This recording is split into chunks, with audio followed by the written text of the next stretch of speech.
हम ही को कातिल कहेगी दुनिया, हमारा ही कत्लेआम होगा। हम ही कुएं खोदते फिरेंगे, हम ही पे पानी हराम होगा। सभापति महोदय, सन 1947 में दिल्ली की जामा मस्जिद की तारीखी सीढ़ियों पर खड़े होकर के भारत रत्न मौलाना अबुल कलाम आजाद साहब ने कहा था कि मुसलमानों कहां जा रहे हो, यह है तुम्हारा मुल्क, यहां तुम्हारे आबाओ अजदाद की कब्रें हैं। उस वक्त मौलाना आजाद की ये सदाएं सुन करके लोगों ने अपने सरों की गठरियां उतार करके रख दी थी। आज उसी दिल्ली में मौजूद देश की संसद में एक बिल आया है जो हमसे उसी जामा मस्जिद की सीढ़ियों के सबूत मांगेगा, जो उन्हीं सीढ़ियों के पास अपनी कब्र में सोए हुए मौलाना आजाद को फिर से कब्र से सदा देनी पड़ेगी कि ये जो कब्र है वो मेरी कब्र है, ये किसी सरकार की जागीर नहीं है। सभापति महोदय, मैं जहां खड़ा हूं इसी संसद भवन के सामने सड़क के उस पार अपनी कब्र में सोए हुए भारत के पूर्व राष्ट्रपति फखरुद्दीन अली अहमद की कब्र है। शायद अब उस कब्र से भी सदाएं आए कि ये कब्र मेरी कब्र है, ये सरकार की जागीर नहीं है। सभापति महोदय, मैं वक्फ कानूनों में किए जा रहे संविधान विरोधी बदलावों के खिलाफ बोलने के लिए खड़ा हुआ हूं। संविधान का आर्टिकल 14 हो, 29 हो, 30 हो, चीख चीख कर कहता है कि देश में सब बराबर के हकदार हैं। आर्टिकल 26 कहता है कि सबको अपने अपने मजहबी कामों के लिए मंदिर, मस्जिद, गिरजाघर, गुरुद्वारों का निर्माण करने का हक है और उसका रखरखाव का भी हक है। लेकिन डॉक्टर बाबा साहब अंबेडकर के संविधान को हर दिन कुचलने वाली ये सरकार देश के मुसलमानों से नफरत में इतनी अंधी हो गई है कि खुलेआम देश की संसद में देश सरकार के माइनॉरिटी मिनिस्टर साहब और होम मिनिस्टर साहब झूठ बोलते हैं और देश को गुमराह करते हैं। झूठ शब्द असत्य बोलते हैं। सरकार ने इस बिल का नाम उम्मीद रखा है। मंत्री जी कल से इसे देश के मुसलमानों के लिए नई उम्मीद बता रहे हैं। नहीं मंत्री जी, न तो यह बिल मुसलमानों के लिए नई उम्मीद है और न ही उम्मीद की नई किरण। सभापति महोदय, भाजपा ने पूरे देश में वक्फ के नाम पर कई सारे झूठ फैलाए हैं। आइए आज उनकी सच्चाई पर बात करते हैं। वक्फ ट्रिब्यूनल को ऐसे बताया जाता है जैसे वक्फ ट्रिब्यूनल कोई मजहबी खाप पंचायत हो। सभापति महोदय, जबकि सच्चाई यह है कि वक्फ ट्रिब्यूनल भी तो सरकारी न्यायिक विभाग है जिसमें सरकार द्वारा नियुक्त जज होते हैं, जिसमें प्रशासनिक अधिकारी होते हैं, कहीं ऊपर से थोड़ी आ गए। सभापति महोदय, देश के गृह मंत्री जी ने इसी सदन में कहा कि वक्फ ट्रिब्यूनल के फैसले के खिलाफ कोई कोर्ट नहीं जा सकता, जबकि सच यह है कि वक्फ एक्ट 1995 की धारा 83(9) के तहत हाई कोर्ट वक्फ ट्रिब्यूनल के फैसले की न सिर्फ समीक्षा कर सकता है बल्कि उसे बदल भी सकता है। सच तो यह है कि वक्फ बोर्ड खुद अपनी जमीनों के लिए कई सारी कोर्ट में मुकदमे लड़ रहा है। सभापति महोदय, दिल्ली की जिन 123 संपत्तियों को लेकर कल माइनॉरिटी मिनिस्टर, होम मिनिस्टर साहब और अभी आदरणीय नेता सदन बात कर रहे थे, आइए उनकी सच्चाइयों पे भी बात करते हैं। 1911 में जब अंग्रेजी हुकूमत ने कोलकाता के बजाय दिल्ली को राजधानी बनाने का फैसला किया तो रायसीना हिल्स के चारों तरफ जो मुसलमानों की ढेर सारी जमीनें थी उनको एक्वायर किया गया और लुटियन को इसकी तामीर की जिम्मेदारी सौंपी गई। सेंट्रल विस्टा की तरह लुटियन जोन का मेगा प्लान तैयार हुआ, लेकिन उस वक्त के मुसलमानों ने उस वक्त की अंग्रेजी हुकूमत से अपनी इबादत गाहों को बचाने के लिए लड़ाई लड़ी। मामला ब्रिटिश गवर्नमेंट तक पहुंचा। तब यह तय हुआ कि वो जो धार्मिक स्थल हैं उन्हें जस का तस रहने दिया जाएगा। इंडिया गेट के बगल वाली मस्जिद हो, जाब्तागंज, सुनहरी बाग मस्जिद हो, पार्लियामेंट रोड वाली मस्जिद हो, ऐसी 123 संपत्तियों के मैनेजमेंट के लिए 1913 में मुसलमान वक्फ वैलिडेशन एक्ट बना और उसके बाद एक नया शहर बसाया गया जिसे लुटियंस जोन का नाम दिया गया। फिर 1943-45 के बीच एक और समझौता हुआ आजादी से पहले उसके तहत काफी सारी वक्फ जायदादों को सुन्नी मजलिस औकाफ बनाकर उसके अंडर किया गया ताकि उसकी देखरेख की जा सके। गृह मंत्री जी 2 दिन से सदन में जो बात कह रहे हैं वो दरअसल 123 संपत्तियां उसी सुन्नी मजलिस औकाफ के तहत आती है। सभापति महोदय, आजाद भारत आजाद हुआ। आजादी के बाद भारत में 1954 में वक्फ एक्ट लागू हुआ, जिसकी धारा 9 के तहत 1964 में केंद्रीय वक्फ काउंसिल का गठन हुआ। दिल्ली की वही 123 प्रॉपर्टीज को 1970 में सर्वे गजट करके गजट नोटिफाई किया गया। इसके निपटारे के लिए पूर्व प्रधानमंत्री इंदिरा जी के द्वारा 1974 में एक बर्नी कमेटी बनाई गई। बर्नी कमेटी ने 1976 में इन 123 संपत्तियों को दिल्ली वक्फ बोर्ड की संपत्ति होने की रिपोर्ट सौंपी। उस रिपोर्ट के आधार पर 1984 में कांग्रेस सरकार ने उन 123 प्रॉपर्टीज को दिल्ली वक्फ बोर्ड को सौंपने का फैसला किया, जिसके खिलाफ विश्व हिंदू परिषद कोर्ट गई। मामला 2011 तक पेंडिंग रहा। फिर 2011 में कोर्ट ने सरकार को आदेशित किया कि इसका निपटारा करो। तब 2013 में तत्कालीन यूपीए सरकार ने दिल्ली की उन्हीं 123 जायदादों को बर्नी कमेटी की सिफारिशों के मुताबिक वक्फ बोर्ड के हवाले किया। यही वो प्रॉपर्टीज हैं जिनके नाम से गृह मंत्री जी कल से कांग्रेस को कोस रहे हैं। फिर आई 2014 में भाजपा की सरकार, जो तब से इन जमीनों को हड़पने की साजिश कर रही है। जिस बिल को मुसलमानों के हुकूक की हिफाजत करने वाला बिल बताया जा रहा है, उसी को पेश करने के लिए और उस पर बात करने के लिए लोकसभा में भाजपा सरकार के पास एक भी मुस्लिम सांसद नहीं है। जिस वक्त, मैं लोकसभा कह रहा हूं, सुना करिए, जिस वक्फ बिल को मुस्लिम महिलाओं को हक दिलाने वाला बताया जा रहा है, उसे संसद में पेश करने वाली पार्टी के पास न तो राज्यसभा में, न लोकसभा में, न देश की किसी विधानसभा में एक भी मुस्लिम महिला सदस्य नहीं। कल किरण रिजिजू जी कह रहे थे कि रेलवे की जमीनें देश की जमीनें हैं, डिफेंस की जमीनें देश की जमीनें हैं। हां मंत्री जी, हैं, बिल्कुल हैं। ये जो वक्फ की जमीनें हैं, ये हमारे पुरखों ने धार्मिक कामों के लिए डोनेट किया है।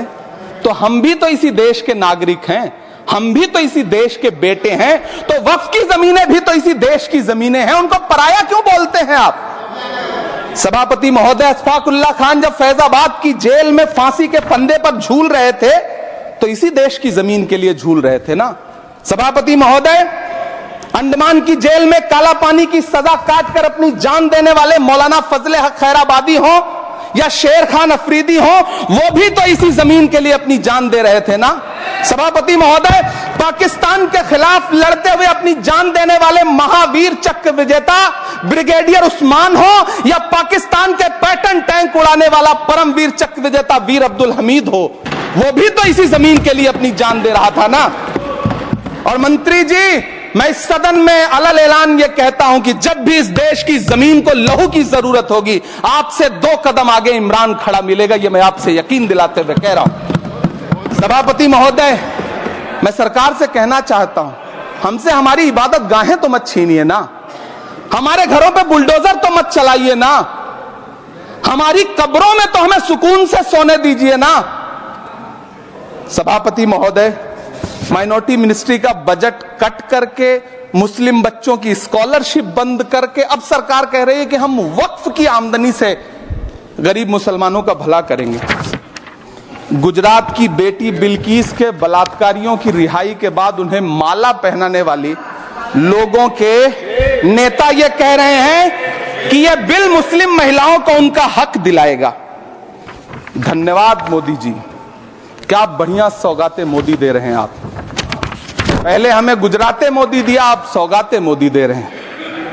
लेकिन यह सरकार इतना याद रखे कि इसी ठसक के साथ देश की संसद में सीए का कानून भी लाया गया था और कहा गया था बड़े बड़े भाषण देकर के कि पड़ोसी देशों से हिंदू भाइयों को ला करके यहां नागरिकता दी जाएगी। लेकिन मैं आपके संज्ञान में लाता हूं सर कि पिछले इतने दिनों में इनसे नागरिकता लेने के लिए 2000 व्यक्ति भी नहीं आए, जबकि इसके उलट इन्हीं की सरकार में पिछले 10 साल में 15 लाख से ज्यादा भारतीयों ने भारत की नागरिकता छोड़ करके दूसरे देश में जाकर के बस गए।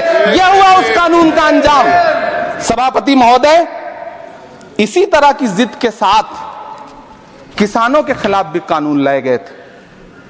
जिस तरह आज वक्फ के फायदे गिनाए जा रहे हैं, उसी तरह से किसानों को भी कृषि कानूनों के फायदे गिनाए गए थे।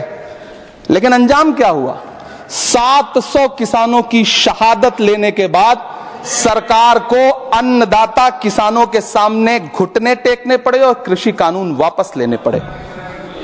जिल्ले इलाही, जमहूरियत जो है वो नफरत और ठसक से नहीं चलती है, अकड़ से नहीं चलती है। उसमें सबकी हिस्सेदारी जरूरी है। कल देश के माइनॉरिटी मिनिस्टर ने लोकसभा में खड़े होकर एक शेर सुनाया था कि मुझसे कोई बदगुमान न हो, तो मैं उन्हें एक शेर सुनाना चाहता हूं कि मैं आज जद पे हूं तो इतना खुशगुमान न हो, मैं आज जद पे हूं तो इतना खुशगुमान न हो, चराग सबके बुझेंगे हवा किसी की नहीं। नीतीश कुमार जी हो, चंद्रबाबू नायडू जी हो, चिराग पासवान जी हो, जयंत चौधरी जी हो, देवे गौड़ा जी हो, जीतन राम मांझी जी हो, सबको समझना पड़ेगा कि जब जंगल में आग लगती है तो न वो बरगद बचते हैं जो हवा को आंधी में तब्दील करते हैं, न वो बांस बचते हैं जो आपसी रगड़ से चिंगारी पैदा करते हैं। सभापति महोदय, जब देश को मनमोहन सिंह साहब जैसा काबिल प्रधानमंत्री मिलता है तो देश को आरटीआई जैसा एक्ट मिलता है, सेज जैसा एक्ट मिलता है, मनरेगा जैसा एक्ट मिलता है, लिबरलाइजेशन मिलता है, राइट टू एजुकेशन मिलता है, नेशनल फूड सिक्योरिटी एक्ट मिलता है। लेकिन जब देश को सौगातें मोदी मिलती है तो क्या मिलता है? सीए मिलता है, फॉर्म्स लॉ मिलता है, आर्टिकल 370 मिलता है, इलेक्टोरल बॉन्ड जैसा एक्ट मिलता है और वक्फ अमेंडमेंट एक्ट जैसे बिल देश को मिलते हैं। मुझे तो अपने हमवतन भाइयों से पूछना है कि आपको अपने बच्चों की तरक्की, खुशहाली और नौकरी की दरकार है या फिर मुसलमानों की दान की गई जमीनों को लूटकर धन्ना सेठों को देने की साजिश करने वाले कानून की? सभापति महोदय, यह सरकार रात के 3 बजे तक पूरे देश को जगा करके संसद में अपने ही नागरिकों को नीचा दिखाने के लिए वक्फ बिल ला रही थी, तो उधर रात के 1:30 बजे अमेरिका हम पर 26% टैरिफ लगा रहा था। सरकार की प्राथमिकताएं देश को पता।